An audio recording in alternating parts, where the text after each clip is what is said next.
দেখো এখন এই উদ্দীপকে 2 নম্বর উদ্দীপকে দেখো কিউ যৌগ। দেখো কিউ যৌগ একটা কি 2 কার্বন বিশিষ্ট অ্যালকোহল, যাকে জাইমান অক্সিজেন দ্বারা জারিত করলে আর যৌগ পাওয়া যাবে। আর যৌগকে জাইমান অক্সিজেন দ্বারা জারিত করলে এস যৌগ পাওয়া যাবে। বুঝতে পারছো?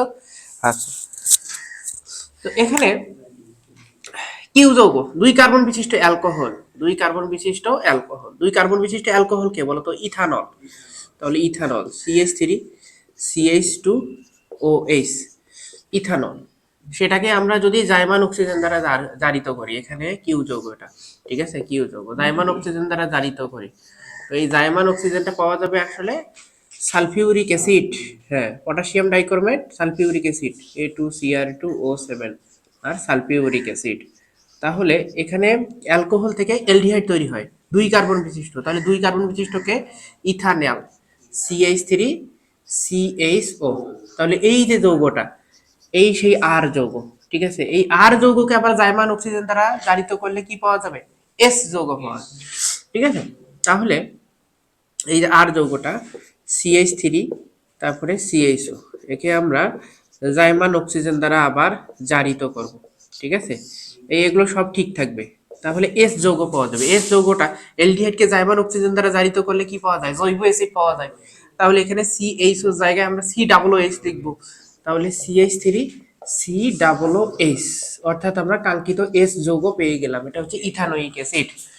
এখন কি বলছে যে উদ্দীপকের যে কিউ যৌগ, এখান থেকে পলিমার তৈরি করা সম্ভব। কিউ যৌগটা কে বলতো?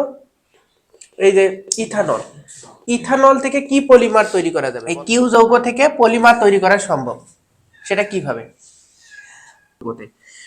CH3 তারপরে CH2OH সালফিউরিক অ্যাসিডের সাথে বিক্রিয়া ঘটানো হয়, ঠিক আছে, গাঢ় সালফিউরিক অ্যাসিড, ঠিক আছে। তাহলে বিক্রিয়া স্থল থেকে পানি অপসারিত হয়, ঠিক আছে, দিয়ে তাপ দাও গাঢ় সালফিউরিক অ্যাসিড, তাহলে বিক্রিয়া স্থল থেকে পানি অপসারিত হয়ে এলকিন পাওয়া যাবে CH2 double bond CH2 ethene, ঠিক আছে, এদিকে পানি।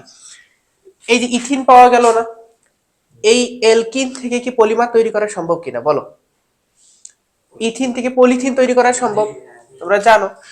তাহলে এই এলকিন অণুর সামনে আমরা এন লিখবো, অর্থাৎ অসংখ্য এলকিন অণু, ঠিক আছে, উচ্চ তাপ আর উচ্চ চাপ, ঠিক আছে, 1000 ATM চাপ, ঠিক আছে, 200 ডিগ্রি সেলসিয়াস টেম্পারেচার, আর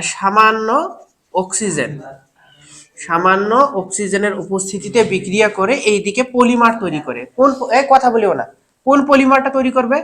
পলিথিন তৈরি করবে, ঠিক আছে।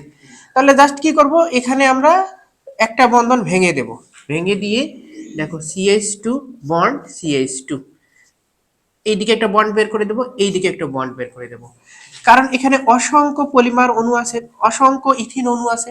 এই ইথিন অণু একে অপরের সাথে কি সংযোগ ঘটে করে একটা কি দৈত্যাকার অণু তৈরি করে, সেই অণুটাকে কি বলে বলো তো? পলিমার অণু। আচ্ছা, এবং ওই পলিমার অণুটার নাম হচ্ছে পলিথিন। এখানে আমরা বন্ড বের করে দিলাম, এখানে একটা বন্ড বের করে দিলাম, এর মানে হচ্ছে এই দিক দিয়েও CH2 চলতে থাকে, এই দিক দিয়েও CH2 চলতে থাকে। তো সেটা বোঝানোর জন্য আমরা বাইরে এন লিখি। বুঝতে পারছো? তাহলে এই যৌগটার নাম কি বলতো? পলিথিন। বুঝছো? তাহলে এইভাবে দেখো আমরা এই যে অ্যালকোহল আছে, এই অ্যালকোহল থেকে কিন্তু আমরা পলিথিন তৈরি করতে পারলাম, ঠিক আছে। আচ্ছা, উঠাই না।